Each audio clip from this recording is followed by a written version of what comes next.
Nire partetik ni izanen naiz Peio Zerbiel artistarekin, unek 2 kontzertu dauzka Biarritzeko Kolizean aste buru juntan. Peio Zerbielek bere lehen hitzordua Biarritzeko eskolekin zuen atzo. Aurkeztu die Marc Large idazlearen librutik atera duen Xan naiz ni labur metrai poetikoa. Ez baitz ezpada erresa haur publiko baten aintzinean erakusteko. Hortan egin hautuaren ondorioz. Berak kokatzen du historia hori, Basa jaunaren historioa Santa Graziko herrian.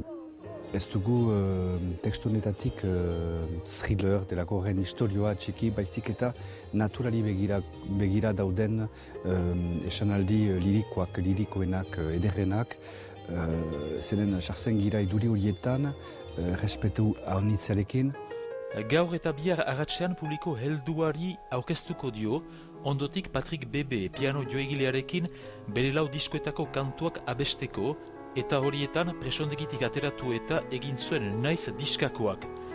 Duela 5 urteko gertakariak hautsi zuen, Universal multinazionalarekin hasi karrera, orain internet delarik bere pasaportea.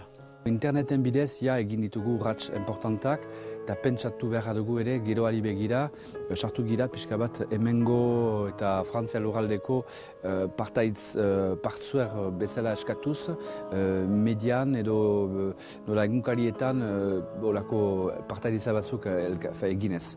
Eta pixkanaka gauza bide berriagoak sortzen ditugunak, Facebooken bidez, Twitteren bidez, eta MySpace pixka bat beragoa doaz, baina hola interneten sartu gira, baina arrunt. Mauletik Peio Zerbielek bere hildotik jarraitzen du, kantu, irudi eta poesia mundu batean.